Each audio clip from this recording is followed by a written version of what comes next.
con elementos muy básicos. En este caso, preguntar qué es la humanidad, qué es la animalidad, qué es la vida y qué es la cultura. ¿Por qué? Creo que es dar muchos pasos atrás de donde estamos parados ahorita, al menos en la discusión, porque estamos hablando ya de un momento histórico muy concreto, de una región geográfica muy específica, que sería no solo la de México, sino la de Puebla, o en todo caso el DF, o una zona mucho más limitada. Y evidentemente cuando como filósofo me planteo preguntas como ¿qué es la humanidad? ¿Qué es el hombre? ¿Qué es la civilización? ¿Qué es la cultura? ¿O qué es la ciencia? ¿Cuáles son los límites entre la naturaleza y el carácter simbólico de nuestro estar en el mundo? Tenemos que a veces tocar puntos muy sensibles.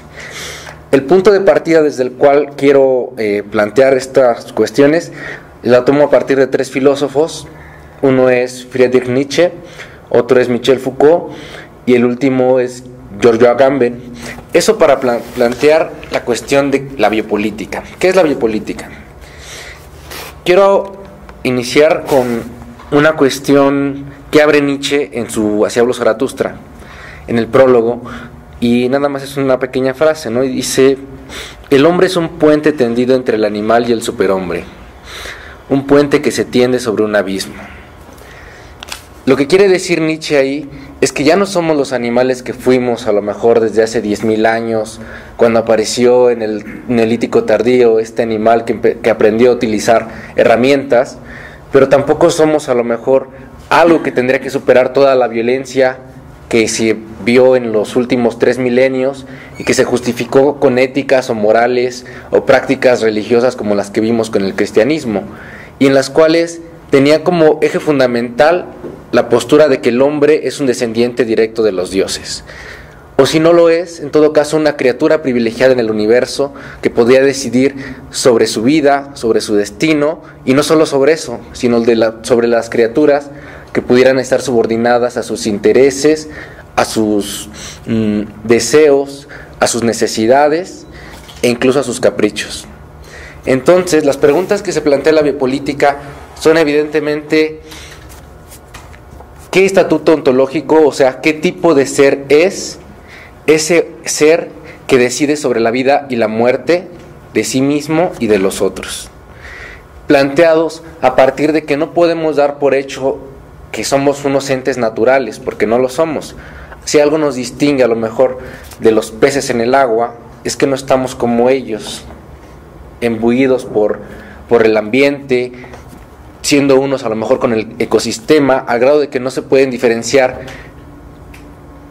sobre todo pensando en cierto tipo de animales. Pienso por ejemplo en las hormigas u otro tipo de especies que no tienen una vida individualista como la tenemos nosotros, que tienen esta especie de vida colmena, en la cual no sabes si el individuo vivo es la hormiga o la colmena completa, porque tienen funciones distintas, porque operan de manera diferente, porque su reproducción y su interacción con los otros seres y con el medio ambiente se dan muchos estratos que, al menos para pensarlo desde la individualidad en la que nosotros estamos dados, sería muy complejo.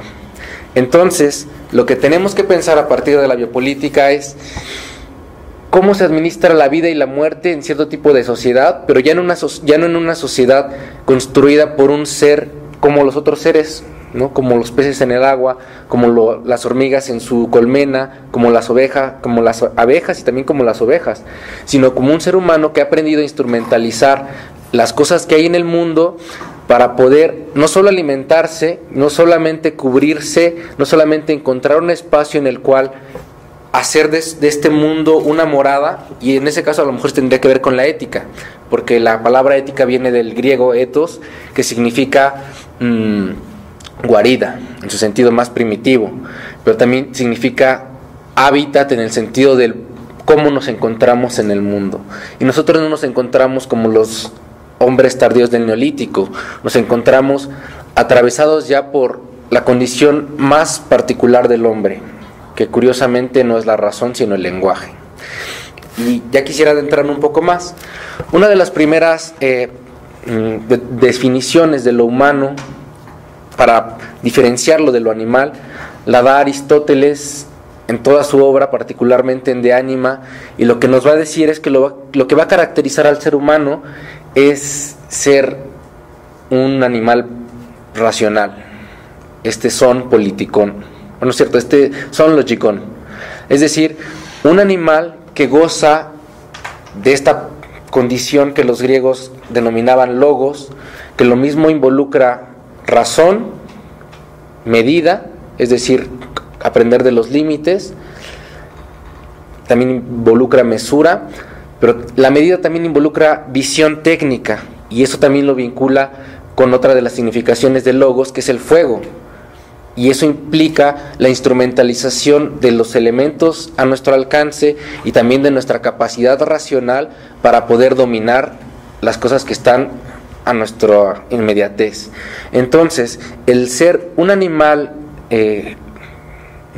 racional, o son logicón, lo que nos dice es que es un ser distinto de los otros animales, es un ser que puede utilizar todas estas significaciones de logos. ¿Para qué? No solamente para abrigarse y para alimentarse de una mejor manera, para aprender dónde están los recursos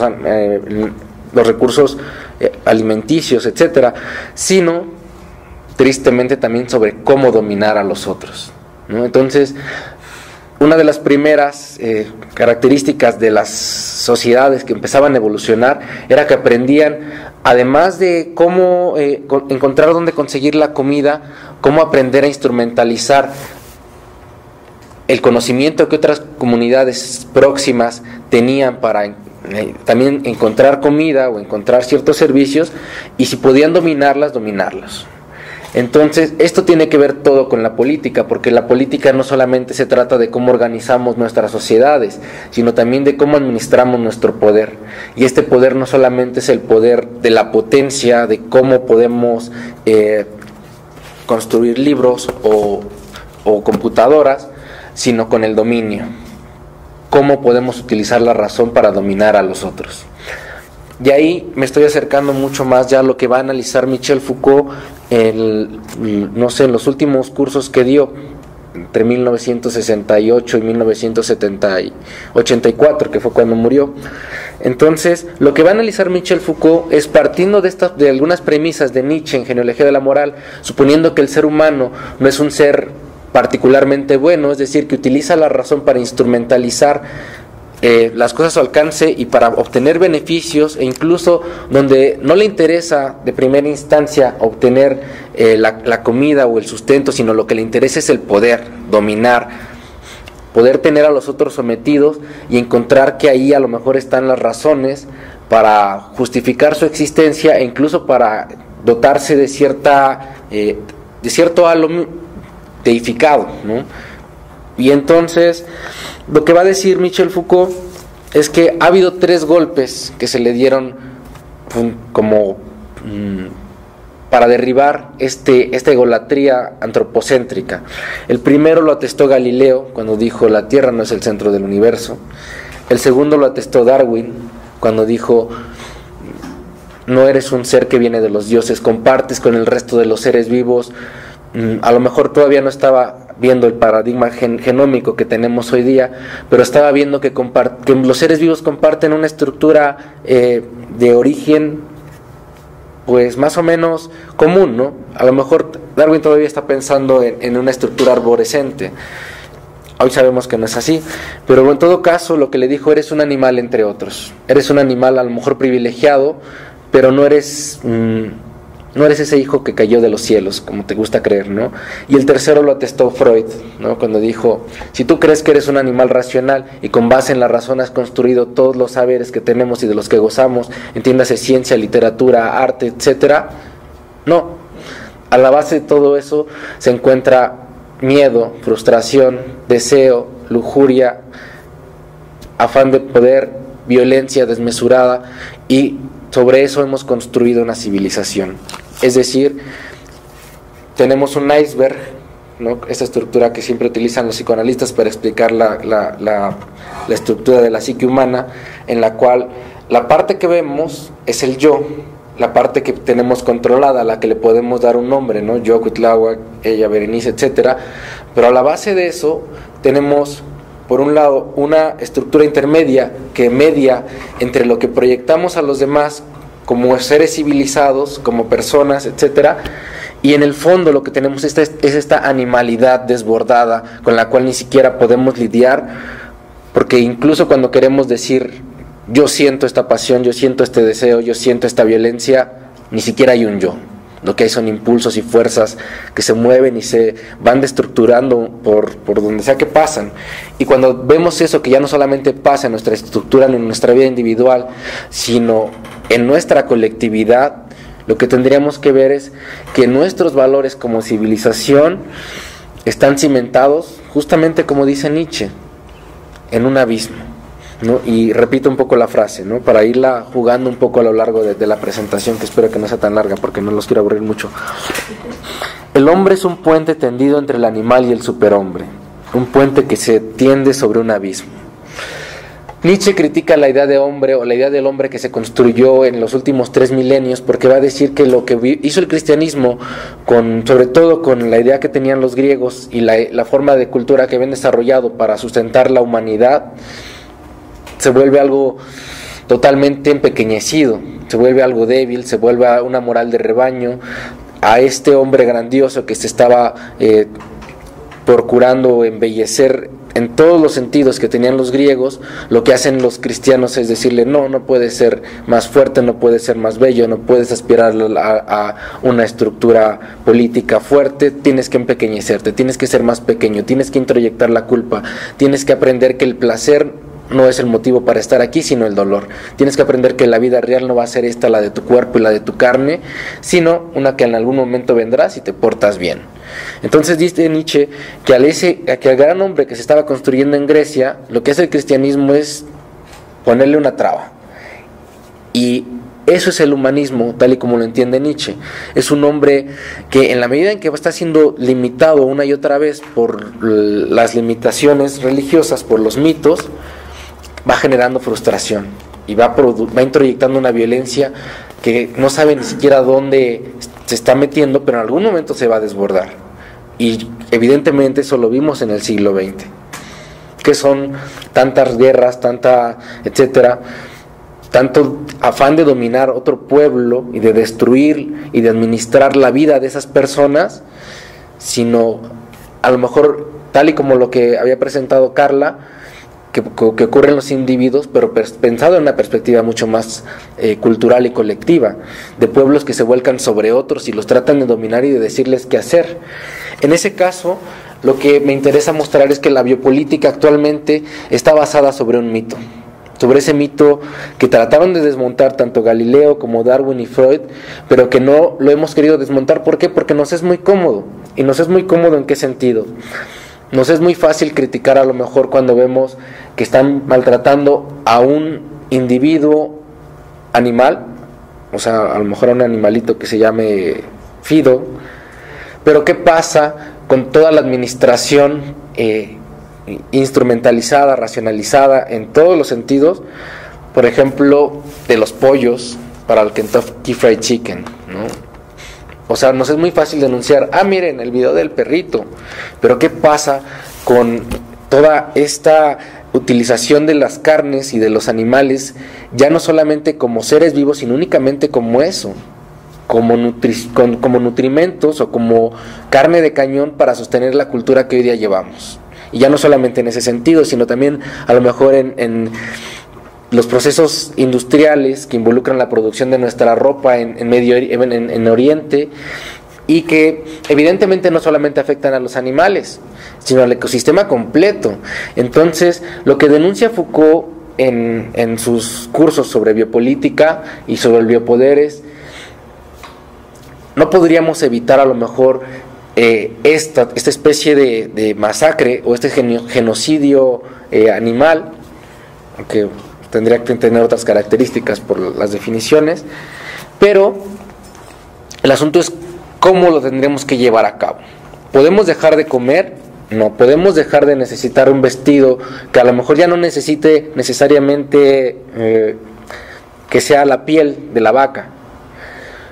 pero en algún sentido afectar al ecosistema, ¿no? Como ocurre con las fábricas o los panoramas enormes de fábricas que hay en Tailandia, en Malasia, etcétera, y que producen este consumo masivo de ropa que instrumentalizamos hoy día.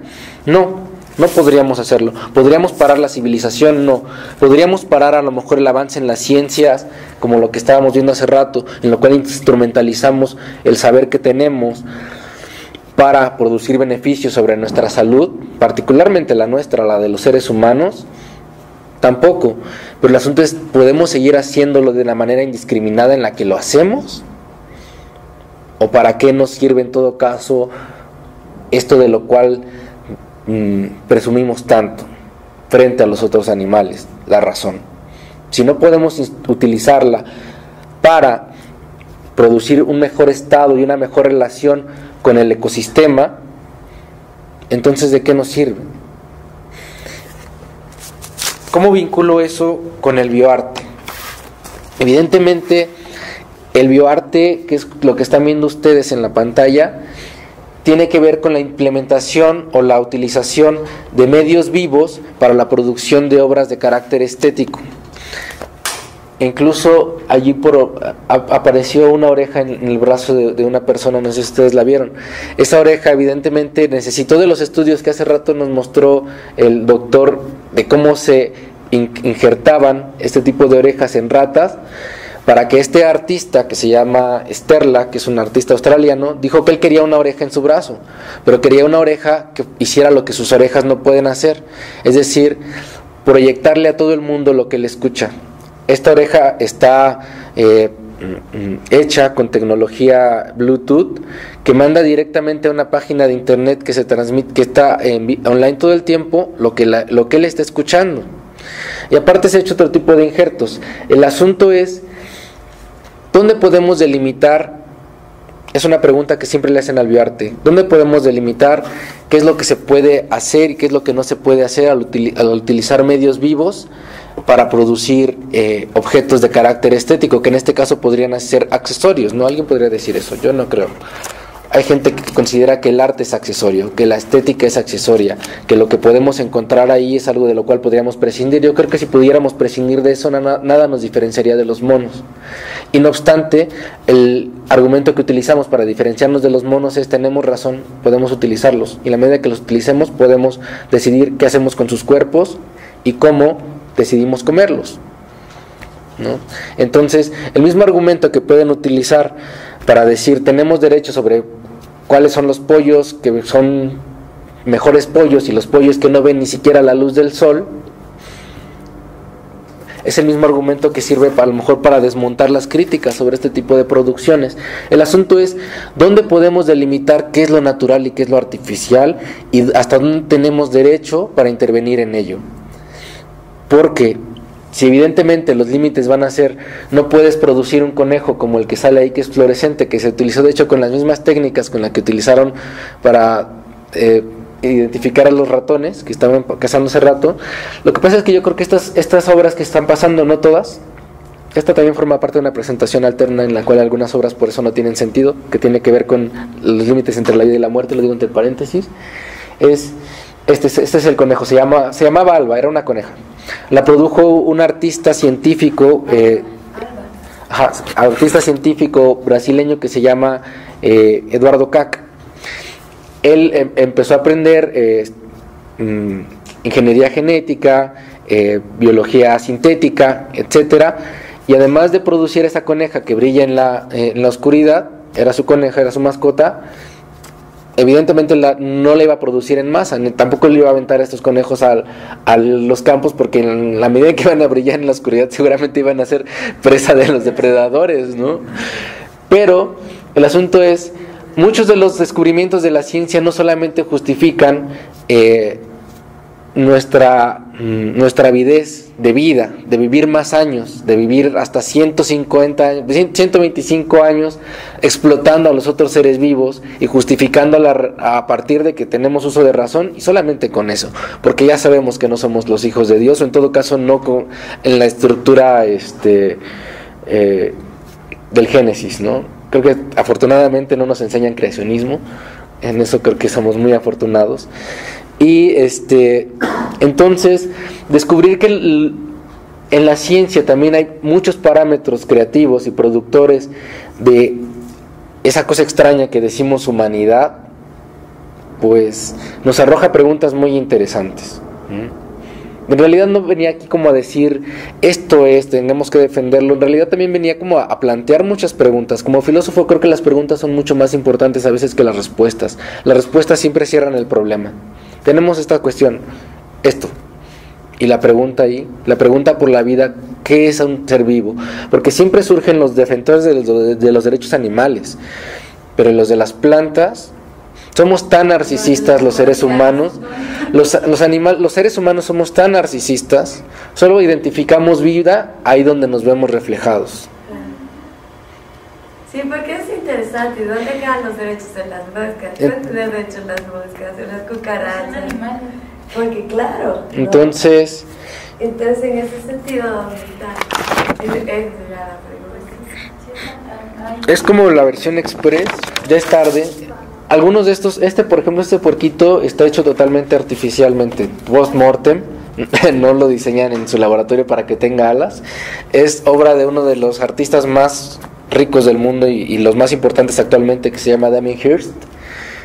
Sí lo han de conocer, ¿no? Es el que mete tiburones en formol y los deja así tal cual en la pieza.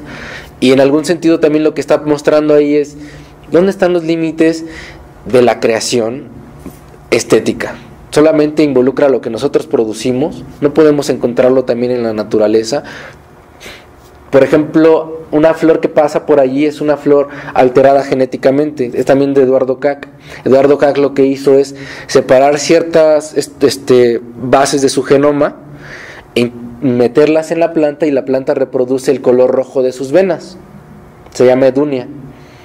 Está totalmente diseñada en laboratorios, ¿no? Entonces, el asunto es, ya llegamos a un punto en el que ya no podemos decir esto es lo artificial y esto es lo natural. Ustedes me podrán decir que, por ejemplo, un perro que no ha sido diseñado genéticamente es natural, pero en la medida en que fueron domesticadas las formas en las que iban a mostrarse ciertas de sus características, a lo mejor la tesitura de su piel, las manchas en su pelo, etcétera, ya ha habido una domesticación, ya ha habido una intervención. Los perros, los French Poodle no andaban por los campos, fueron domesticados a lo largo de los siglos, fueron cultivadas sus cepas, aunque no fueran en laboratorio, sino a lo mejor de una manera mucho más rústica. Entonces es evidente que ya no estamos seguros de cuáles son los límites de lo humano y de lo natural. No sabemos hasta qué punto la construcción de un panal involucra algo realmente artificial o algo natural. Hasta qué punto la alteración del ecosistema con base ya en la aplicación de ciertas técnicas se vuelve arte o ciencia. Entonces, realmente venía aquí mucho más en un plan malévolo que otro. Lo que venía era a sembrar dudas, sobre todo estas. Creo que esas son las que me parecen más importantes, porque frente a las cosas que hacen las industrias farmacéuticas, y sabemos que producen virus y sus antivirus, y siembran de manera controlada esos virus en las poblaciones para después venderles los productos, es mucho más diabólico que a lo mejor lo que se puede hacer con la creación de una planta o con la producción genética de un animal que va a brillar en la oscuridad, que va a ser tan bonito como eso, ¿no? Entonces, a lo mejor yo estoy diciendo muy escéptica, ¿no? está bien. Pero, ¿para qué? ¿Para qué quieres un Da Vinci? ¿Para qué quieres vestirte así? Pues porque me necesito vestir, no quiero ganar ni Pero no te da lo mismo vestirte así que vestirte de otra manera, ¿o sí? El asunto es significante. Por eso dije que lo más característico del ser humano no es necesariamente la razón, porque evidentemente si fuéramos racionales no seríamos los animales brutales que somos. Si fuéramos racionales, tendríamos una estructura en la cual predominaría seguramente la justicia, y no lo es. Entonces, lo que caracteriza al ser humano es la posibilidad de dar sentido a lo que no lo tiene, de construir algo en donde no había nada. Y eso es el carácter simbólico de las cosas, el que podamos ver no un árbol, sino el origen. Entonces, no da lo mismo vestirnos de una u otra forma, y ya no podemos dar el paso atrás, no podemos regresar al paraíso perdido. Por ejemplo, o sea... No, y creo que tu pregunta es muy importante, perdona, creo que fui un poco tosco, pero es que el asunto es, realmente, si decimos ¿y para qué? Podríamos decir ¿y para qué? De muchas cosas. ¿Y para qué comer en McDonald's? ¿Y para qué vestirnos de esta forma? ¿Y para qué permitir a lo mejor tantas cosas que permitimos? Pero por ejemplo, eso sí lo puedes decidir. O sea, yo decido no comer McDonald's porque sé la información que pasa. O sea, igual un artista puede decidir, no, pues no me voy a meter con un conejo porque lo ideal sería que esté en su estado natural. Pero él no lo alteró, él lo diseñó. O sea, él nunca lo alteró genéticamente. Más bien, nunca lo alteró al animal vivo. Lo que hizo fue prediseñarlo genéticamente. Y tampoco lo soltó así. Alba, que es la coneja, ya se murió. Y nada más quedan los registros. Sí, no, claro. O sea, yo... Y creo que es más ingenuo. Hay otros que son un poquito más agresivos.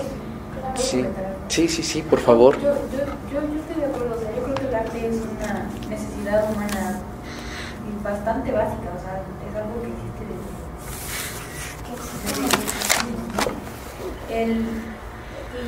y por ejemplo lo de la conejita y así, pues la verdad no le veo problema mientras no se dañe al animal, o sea, que no se le cause sufrimiento.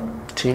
Porque pues, hay gente que pinta sus perros de rosa, ¿no? Y ahí andan sí, a los pollos los pintan de rosa y los de azul y los venden chiquitos, ¿no? No se te conejo al bosque y ya sea blanco fácil de depredadores, no le está causando ningún daño. El problema es cuando exactamente no se ponen límites en cuanto a pues, cuestiones más allá de la ética, sino simplemente de la empatía con el animal. Por ejemplo, supe de un artista, creo que danés, que amarró un perro. Ah, claro. Y que pero el asunto de ahí no era matar al perro, era mostrar también esto, ¿no? La hipocresía social. O sea, vemos a un artista que hace eso y decimos, oh no, artista malo. Pero en cambio, saliendo de la exposición nos vamos a comer a McDonald's, ¿no? Como si no supiéramos todo lo que pasa para que tengan ahí ese tipo de carne, así que sale con quién sabe cuántas toxinas encima, ¿no? Que puso peces beta en peceritas, que eran licuadoras. Entonces decía, y a ver quién se atrevía a quitar el botón. Y se acabó la exposición cuando el último, eran como 20. Sí. Y hubo 20 quad que llegaron en la licuadora, o sea, es así como, ay sí, o sea, muy bonita tu manifestación, qué padre que demostraste la hipocresía, la verdad, pero ¿y el animal? Sí. Que aparte no tenían la culpa ni es un ser. Nunca tienen la culpa. Pero es que nunca tienen la culpa, incluso a lo mejor los animales de los cuales nos servimos para hacernos zapatos. O para comer. Nadie, ningún animal tiene la culpa. O sea, el asunto es, ya estamos en la cultura y la cultura involucra que nos sirvamos de ellos. Eso ya no lo podemos evitar. Claro que podemos regular el modo en el que eso acontece. Para que no se cause... Pero frente a lo que pasa, lo que hacen las industrias de la alimentación contra esto, yo creo que esto es una inocentada. Sí, por supuesto. Y por otro lado, lo que hacen los científicos, pues no podríamos decir, oigan, le paran ya y ni un animal más muerto en un laboratorio, ¿no? Ok, perfecto, ¿no? Entonces asume que nunca se va a curar esto, ni esto, ni esto, ni esto, ni esto. Y por otro lado, a veces se nos olvida lo que está detrás de la historia de la ciencia, ¿no? Sabemos muy bien ahora que el gran desarrollo que tuvo las ciencias de la salud la segunda mitad del siglo XX, ¿a qué se debe? A que los alemanes estudiaron con los judíos y con todas las otras poblaciones que exterminaron. Entonces, es un gran problema, ¿no? ¿Dónde están los límites de la vida y dónde están los límites de la cultura y de lo que se permite hacer por una cosa y por la otra? Yo creo que ahí con eso cerraría. Las preguntas están lanzadas al aire. Muchas gracias.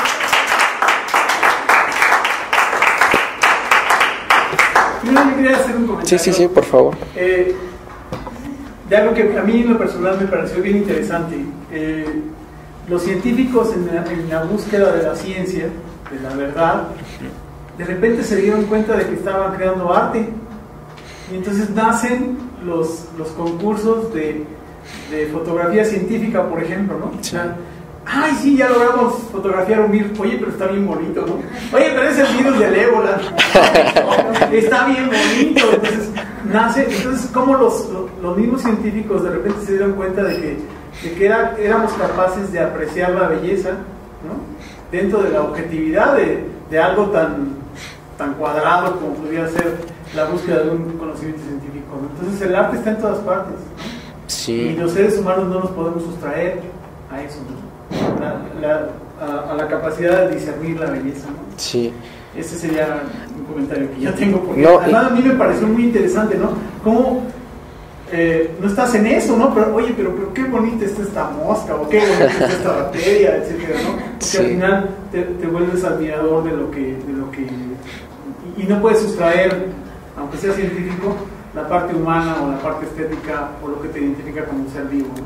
Sí. Ser humano. Sí, de Y yo hecho. tengo una pregunta. Sí, adelante. Desde su punto de vista, De tú, por favor. Tú. no sé, yo tengo claro que los seres humanos ya nos salimos de la naturaleza desde hace mucho. Sí. Ya no estamos ahí. Ya estamos completamente fuera de la naturaleza. En su percepción, ¿usted cree que la humanidad pueda regresar a ella? Yo incluso llevaría la pregunta más lejos. Creo que el ser humano nunca ha podido contemplar la naturaleza.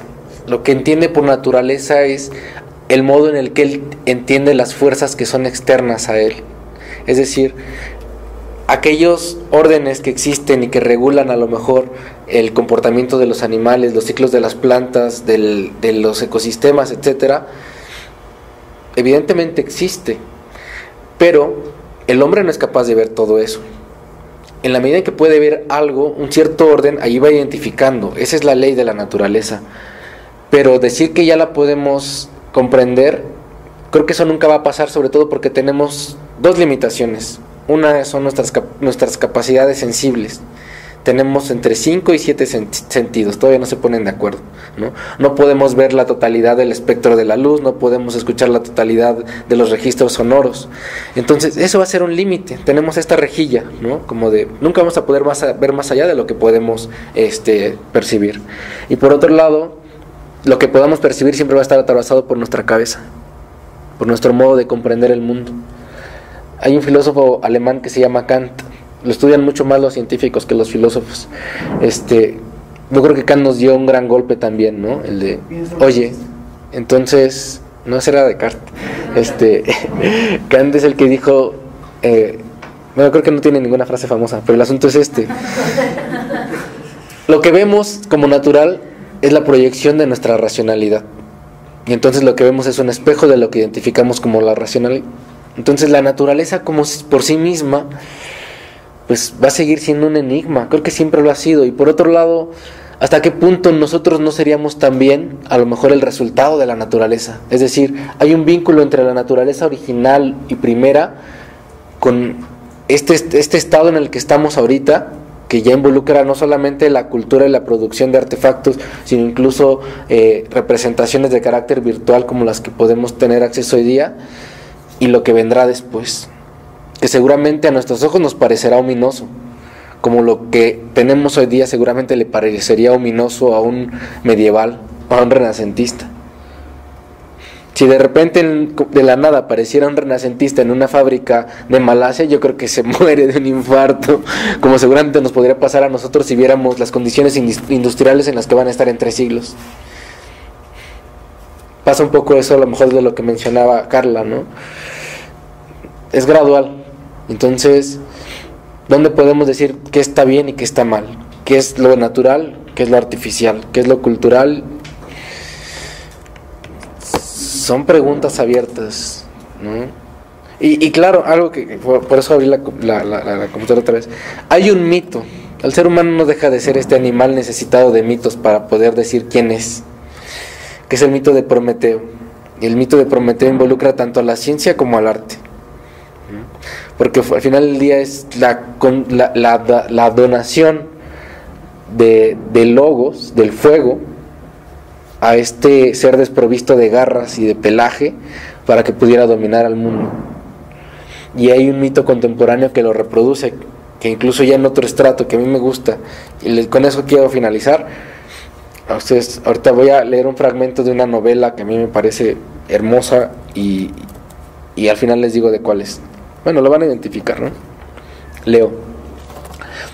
Uno de los fenómenos que más vivamente me habían interesado era la composición de la estructura humana y la de todos los animales vivos. Me preguntaba al respecto de dónde procedería el origen de la vida, delicada cuestión que había sido considerada como un misterio insondable. Para hallarme en condiciones de penetrar en los secretos de la vida, tuve que comenzar por introducirme en el estudio de la muerte. Me familiaricé con la anatomía, pero aquello no era suficiente.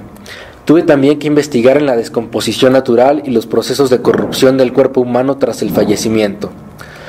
Para poder examinar las causas y las etapas de la descomposición, me vi forzado a permanecer días y noches enteros en los panteones y las tumbas, concentrando así mis pensamientos en las cosas que más repugnan a la delicadeza de los sentimientos humanos. Contemplé cómo la belleza corporal del hombre iba perdiéndose poco a poco, aproximándose a la nada. Vi cómo la corrupción de la muerte reemplazaba el estallido de la vida. Descubrí cómo los gusanos se nutrían de órganos tan maravillosos como los ojos y el cerebro. Me apliqué a estudiar e investigar con todo detalle el proceso de la transformación que tiene lugar en el tránsito de la vida a la nada o de la nada a la vida. Hasta que un día, en el interior de mis tinieblas, una luz iluminó de pronto mi espíritu. Una luz tan viva, maravillosa y, sin embargo, de tan sencilla explicación que me sentí atrapado en el vértigo de las perspectivas que se presentaban ante mí. Tras jornadas enteras de inimaginable trabajo, había logrado, al precio de una fatiga insoportable, penetrar en los secretos de la generación de la vida. ¿Qué digo? Mucho más. Era ya posible para mí dar vida a materia inerte.